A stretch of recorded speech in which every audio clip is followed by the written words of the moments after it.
termasuk salah satu alasan kenapa saya 2005 diputus kontraknya. Di Persija kan lama Persija nggak juara. Ya itu suatu ya kebanggaan banget. Kalau di Kediri kan selisih 3 tahun, dia 2003 juara juga gitu loh. Tapi saya 2006 itu lebih puas karena bisa membuktikan Membuktikan apa tuh? Membuktikan kalau bahwa Aris Indarto masih ada gitu. Persija salah. Ah. Bagi saya attitude talenta baru attitude. Ya. Karena talenta bagus, attitude-nya jelek, pasti nggak akan ke level yang lebih bagus lagi. Kita ambil contoh perbandingan ya. Bambang sama Budi. Ya, secara skill Budi lebih wah dari Bambang. Tapi dari segi attitude Bambang lebih unggul. Kenapa Bambang lebih awet? Main di liga ya, attitude-nya lebih bagus menurut saya. Selamat datang kembali di Registalk. Sekarang sudah bersama saya kapten dari Persija dan juga mantan pemain timnas Indonesia Aris Indarto. Apa kabar Mas Aris? Baik, kabarnya baik. Nah, Ya. ini soal Aris Indarto ini ada pertanyaan yang paling sering ditanyakan oleh orang. Itu adalah soal nomor punggung. Iya. Jadi kalau misalnya buat teman-teman, Mas Aris ini juga terkenal pakai nomor punggung 7. Iya, betul. Biasanya kan yang pakai nomor punggung 7 itu ya sayap. Biasanya kalau back itu kan sayap, gelandang ya, gitu. betul. Kalau misalnya back tengah itu mungkin 6, 5, 4, 3, 2 lah. Nah, nomor kecil. Ya, nomor kecil. Iya. Nah, Mas Aris kenapa pakai nomor 7 akhirnya? Klasik ya, dulu masih muda dan tenar-tenarnya David Beckham. Kebetulan saya sangat mengidolakan sosok David Beckham karena umpan akuratnya itu, Mas. Dan waktu itu 2001 kan masih di Persija masih ada sekarang Coach Widodo, legend, nggak bisa saya harus minta nomor ke beliau gitu. Tapi setelah 2002 beliau pindah ke Petrokimia, ya kebetulan nomornya kosong, ya otomatis langsung saya minta untuk saya pakai gitu. Berarti sebelumnya bukan nomor 7, nomor pertama di Persija ya? Nomor 3. Nomor 3. Oke. Iya. Tapi mengidolakan Beckham apa fans Manchester United juga? Betul.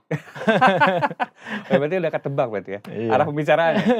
Nah, ini juga yang sering terjadi ya soal pemain belakang nih Mas Aris. Kan punya banyak cerita dengan Persija maupun Persik Kediri karena bawa juaranya. Cuman yang nggak banyak orang tahu Mas Aris Indarto ini sebenarnya justru mengawali karirnya di PSB Bogor.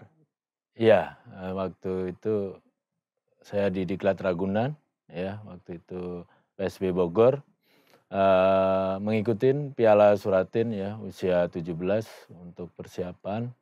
Jadi pengurus PSB waktu itu meminta kami, ya kami anak-anak Ragunan untuk bergabung. Ya, akhirnya secara otomatis kita masuk di PSB Bogor. Gitu. Waktu itu sempat juara Suratin juga, ada fotonya kebetulan tadi. Nah, ya, ini. Ini waktu ini sama Pak Aswaranas. Aswaranas. Ya, kita di final ngalahin Persebaya 2-0. Itu U18 akhirnya di PSB Bogor berarti. Iya. Dari PSB Bogor kemudian ke Bareti atau gimana? Sebetulnya sebelum final ini teman-teman yang lain Bareti udah berangkat. Waktu itu saya, Houston, Karis harus menunda keberangkatan untuk final dulu, baru kita nyusul berangkat. Iya. Tadi sama Ustaz Nawawi juga satu generasi di. Satu lagi sama Adrian Mardiansyah. Iya, Adrian Mardiansyah. Oke. Ini nama-namanya sebenarnya nama-nama yang waktu dulu saya nonton pas masih kecil. Nah, dari PSB kemudian ke Persija. Itu di Persija juga akhirnya jadi salah satu bagian dari sejarah juga tim juara 2001 gitu. ada cerita soal katanya Mas Aris sebenarnya di babak 8 besar itu udah cedera. Iya. Hamstring kalau itu. Hamstring. Itu gimana ceritanya? Bagaimana akhirnya bisa? Iya. Dokter dulu menganalisa bahwa saya kelelahan karena di fase penyisian, di fase reguler, saya sama Mbeng menit bermainnya sangat banyak gitu. Dan akhirnya saya waktu itu babak 8 besar di Makassar, sebelum berangkat latihan terakhir saya kena hamstring. Jadi ya sebenarnya agak kecewa juga di fase 8 besar, semifinal sama final nggak bisa berbuat banyak gitu. Akhirnya tim tetap jadi juara gitu. Ya itu yang penting, Mas. Betul sekali. Iya. Akhirnya setelah juara di 2001, Mas Aris juga stay di Persija dan jadi kapten tim. Itu berarti mewarisi dari Budiman Yunus? Iya, dari pertama Nur Alim pindah ke Budiman Yunus, baru pindah ke saya. Iya. Selama jadi kaptennya Persija, ada cerita nggak soal pemain satu tim yang istilahnya tuh yang paling lucu lah, ataupun yang paling punya kesan tersendiri buat Mas Aris sebagai kapten tim? Sebagai kapten sih tanggung jawabnya lebih besar sebenarnya. Sebenarnya enak nggak enak, Mas. Enaknya bahwa kita bisa mengorganisir teman-teman dengan baik. Dan yang nggak enaknya adalah segala sesuatu yang ada di tim itu, seumpamanya kita ada masalah untuk ke manajemen, kita yang harus maju. Dan itu dilema juga, kadang dianggap vokal, terus banyak maunya. Tapi ya itu nggak masalah, itu tanggung jawab seorang kapten gitu. Pernah kejadian nggak, Mas? Maksudnya Mas Aris sampai harus berhadapan dengan manajemen terkait tim itu? Termasuk salah satu alasan kenapa saya 2005 diputus kontraknya. Nah, Mas Aris kan jadi kapten Persija juga di musim yang serba nyaris lah istilahnya. Iya. Masuk ke final Liga Indonesia lawan Persipura, final Copa Indonesia lawan Arema. Tapi dua-duanya gak juara gitu. Itu apa yang terjadi, Mas? Ya saya pikir kalau lawan Arema agak kalau di nalar juga nggak nalar gitu loh. Karena waktu itu kita sempat unggul 1-0 ya, 1-0. Terus ada kejadian pemain Arema Alek Pulalo kena kartu merah. Arema sempat mogok 30 menit. Setelah nggak tahu diskusinya di dalam seperti apa, akhirnya kita lanjut main. Nggak tahu kejadiannya seperti apa. Arema menyerang. Rangkuita pegang bola disodor, saya diem, dia nabrak saya dapat kartu kuning kedua. Akhirnya saya kartu merah. Mulai dari itu udah Persija acak-acakan, akhirnya kita kalah. Berarti kalau menurut Mas Aris memang kekalahan lawan Arema di mana waktu itu Firman Utina bikin gol soloran itu juga salah satu faktornya adalah karena Mas Aris nggak ada di lini pertahanan juga. Ya mungkin nggak ada yang leader di situ. Karena waktu itu Karis masih baru, terus Hamka juga masih muda waktu itu. Jadi dua-duanya pendiam kalau di lapangan. Gak ada yang ngobrol di luar ngocol, tapi di dalam diam. Gitu. Tapi kalau bicara nyesek gitu ya Mas Aris, lebih nyesek yang mana? Yang lawan Persipura atau lawan Arema? Kalau saya sih lawan Arema. Karena dapat kartu merah itu juga? Iya. Yang harusnya nggak dapat gitu. Nah, dari sepanjang perjalanan itu kan akhirnya setelah dari Persik tadi ya sempat ternyata disayangkan akhirnya diputus kontrak pindah ke Persik, Kediri. Dimana waktu itu Persik juga sedang bangun kekuatan juga.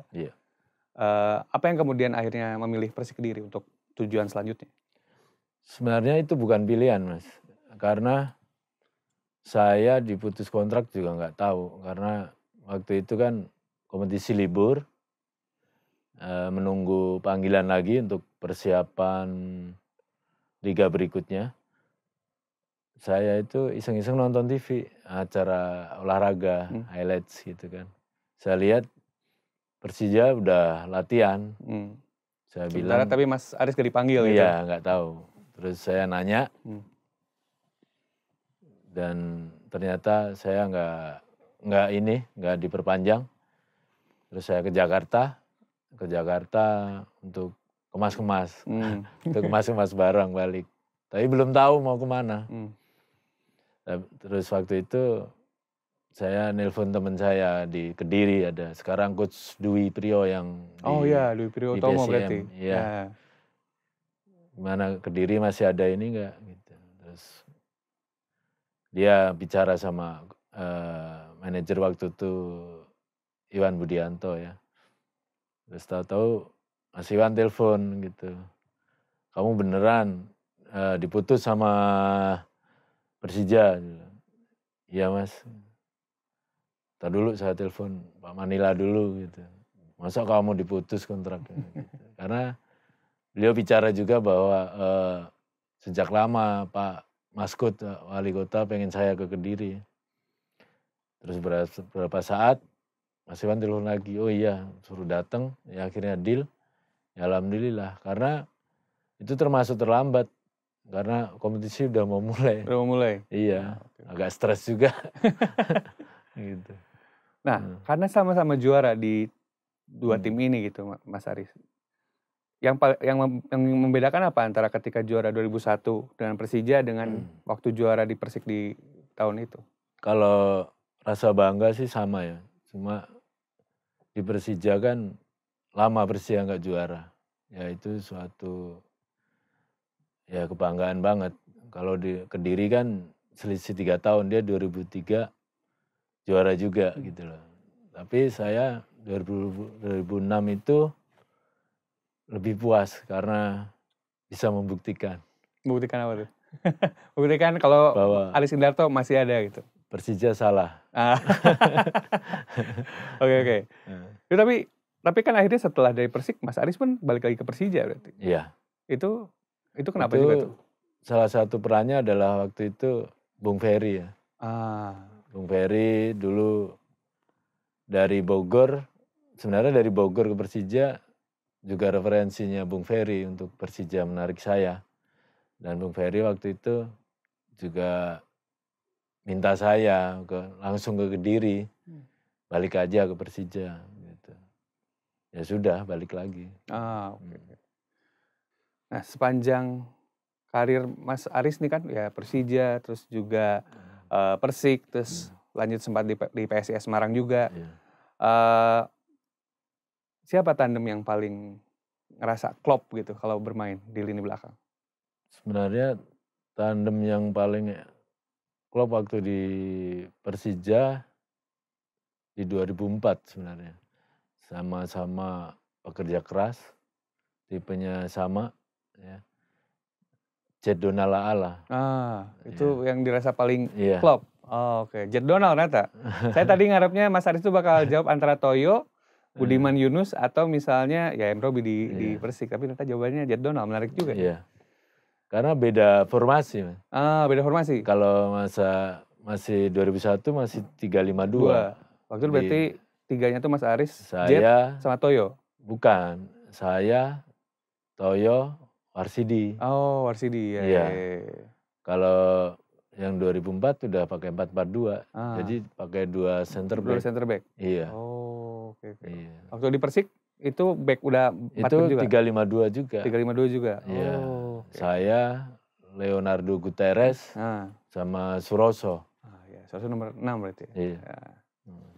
Nah, dari serangkaian pengalaman klub juga kan Mas Aris juga jadi ada pengalaman di timnas juga dari Bareti itu. Iya.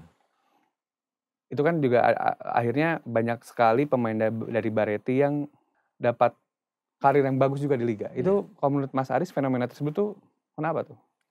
Ya, satu di Bareti itu kita mendapatkan pengalaman yang sangat berharga. Bagaimana kita bermain bola secara benar di sana dan mengikuti kompetisi yang benar juga. Karena jujur ya waktu itu di Indonesia kan belum ada kompetisi remaja yang diatur dengan sistem regulasi yang rapi kompetisi gitu ya? yang full gitu loh. Paling juga suratin ya setahun sekali gitu. Kalau Bareti kan selama satu musim tuh bergulir dari putaran 1, putaran 2. Nah, itu sangat memberi pengalaman yang sangat berharga saya dan teman-teman gitu. Oke. Ada kan dari Bareti timnas senior juga. Iya. Salah satu yang jadi highlight kan ketika Mas Aris jadi bagian tim Piala Tiger 2004 Iya. ketemu Boas juga. Iya. Nah, kalau dari versi Mas Aris sendiri, apakah emang ada pernah satu tim dan pernah lawan Boas gitu? Iya. Apa yang paling bikin spesial dari seorang Boas? Secara skill dia komplit. Kecepatan bagus. Ya. Boas punya visi yang saya pikir di atas rata-rata striker-striker Indonesia lah. Apa dia penyerang paling sulit yang Mas Aris pernah hadapi? Termasuk iya. Termasuk. Iya, karena waktu itu dia juga masih muda, ya, tenaganya masih bagus, ya. Mungkin eranya juga beda gitu. Tapi memang dia striker bagus lah. Kalau yang paling sulit banget menurut Mas Aris siapa? Gonzales. Itu hampir semua back yang saya tanya biasanya bilang Gonzales. Itu kalau dari versinya Mas Aris, kenapa Gonzales? Dia itu apa ya? Kayak punya ini, kakinya kayak punya mata. Kenapa kayak punya mata? Dia nggak ngelihat gawang aja. Bisa putar balik berarti? Bisa syuting dengan putar balik dan masuk gitu loh. Oke. Dan tutup badannya bagus, nyari ruangnya bagus dan agak provokatif juga. Ini soal provokatif ini sebenarnya ceritanya akan enak kalau yang bersangkutan yang ngomong langsung.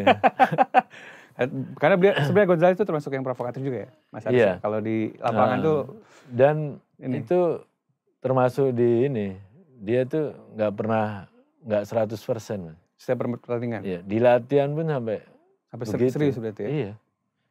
Sama di latihan dan pertandingan tuh Gonzales tuh selalu begitu. Selalu fighter terus gitu. Itu bagusnya dia. Nah, tadi kita udah bicara soal timnas juga. Timnasnya Mas Aris, ada jangka panjang di sana. Dan yang mau saya tanyakan adalah, melihat era sekarang tim nasional, ada nggak, menurut Mas Aris, back tim nasional Indonesia sekarang tuh kayak gimana? Sebenarnya saya ada satu sosok yang sangat saya suka, tapi entah kenapa sekarang posisinya pindah. Gitu.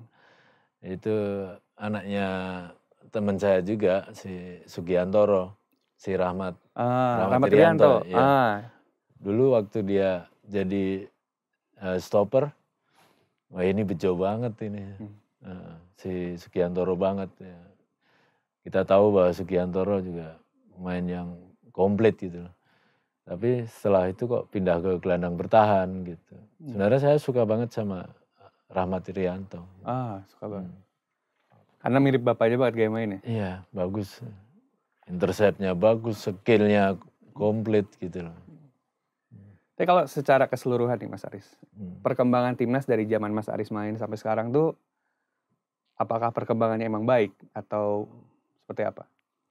Sebenarnya perkembangan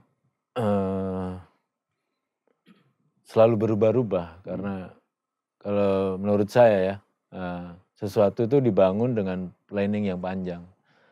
Ini baru setahun udah ganti pelatih. Menurut saya juga berimbas dengan permainan timnas juga.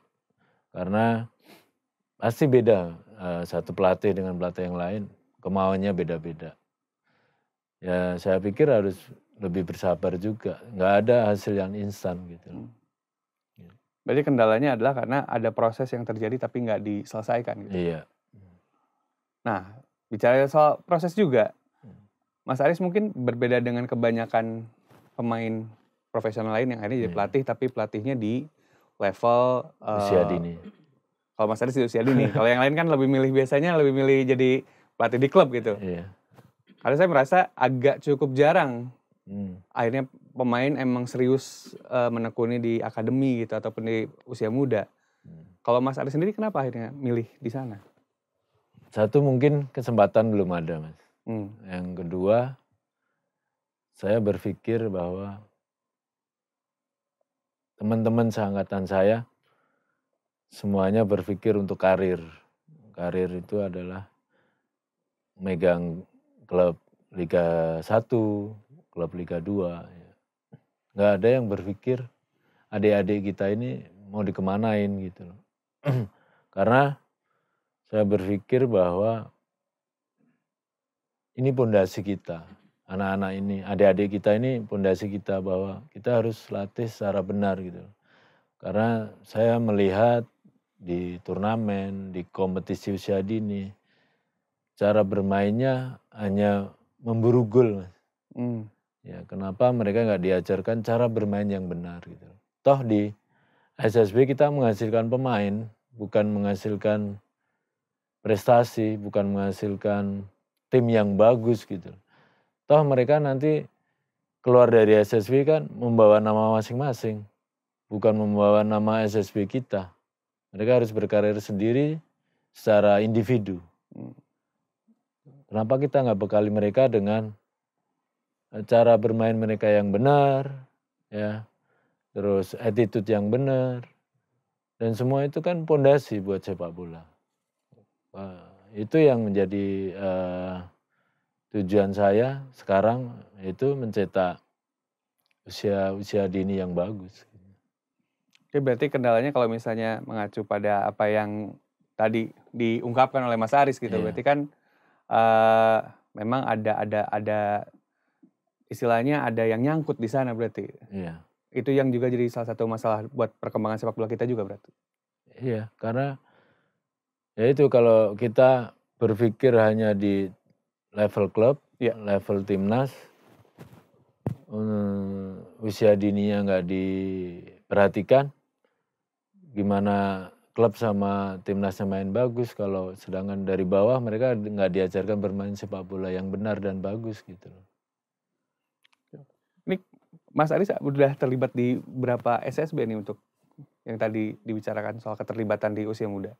Usia muda saya sekarang ada 2 SSB sebenarnya.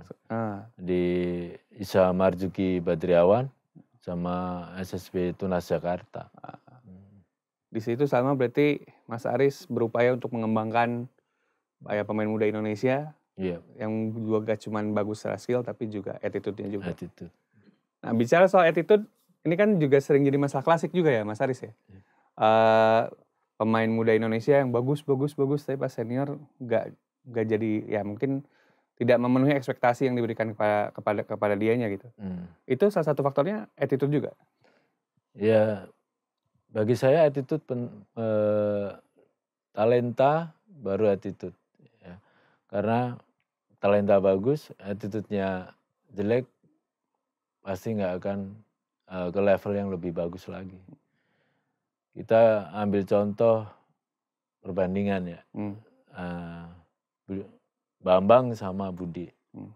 Ya, secara skill Budi lebih wah dari Bambang. Tapi dari segi attitude Bambang lebih unggul. Kenapa Bambang lebih awet? Main di liga ya karena attitude-nya lebih bagus menurut saya. Kalau saya tadi mau nanya contoh, udah dikasih duluan. Antara Bambang Pamungkas dan juga Budi Sudarsono. Karena memang kayak gini juga Mas Ali, saya juga sering sekali dapat pertanyaan dari orang gitu ya. Mas Ali, lebih bagus mana Bambang Pamungkas atau Budi Sudarsono? Kalau pertanyaannya mana yang lebih bagus, itu kan kita ngomongin skill berarti ya. Ngomongin teknik, ngomongin hal-hal lain. Saya pasti akan jawab Budi Sudarsono. Itu bisa dilihat dari golnya Budi ke gawang Bahrain di Piala Asia 2007. Itu kan ya skill banget kan. Sementara golnya Bambang itu juga nunjukin ya itu tadi attitude, dia juga disiplin kan. Dia ada di posisi yang tepat buat nerima bolanya Firman Utina. Ya berarti memang ya bedanya di sana kelihatan. Ini menarik juga pendapatnya nih Mas Aris nih soal Budi dan Bambang. Karena jarang ada yang mau dibahas. Pak, itu bagus untuk dibahas. Nah, dari SSB Udah ada yang main di kompetisi belum Mas Aris dari SSB-nya Mas Aris? Paling baru di level Liga 2. Liga 2? Iya. Itu siapa namanya yang main di Liga 2? Itu akademi saya di Sragen sana. Ada Eko dulu main di Persis belum masuk ke Liga 1? Liga 1. Oke. Berarti kedepannya adalah mencetak yang seperti Eko ini atau bagaimana? Iya, ya harapannya kita bisa selalu menyumbang Mas buat entah itu klub, entah ya alhamdulillah bisa timnas. Ya itu pada intinya biar anak-anak bangsa ini bisa bermain bola dengan benar gitu. Pokoknya di situ berarti ya Mas Aris. Bisa bermain bola dengan benar? Iya. Karena berarti selama bertahun-tahun ini kita bermain tidak benar berarti?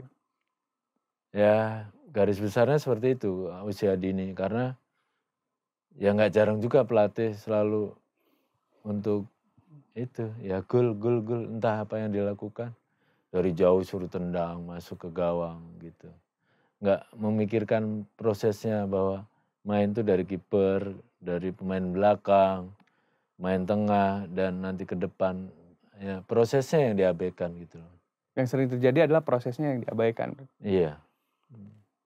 Itu yang sedang disusun oleh Mas Aris dengan berkutat di usia muda. Di lingkup saya ngajar dulu. Karena harapannya nanti akan berkembang terus ke level yang lebih besar lagi. Amin. Ya, demikian perbincangan dengan Mas Aris Indarto di Registalk. Terima kasih banyak Mas Aris. Sama-sama. Sampai jumpa minggu depan.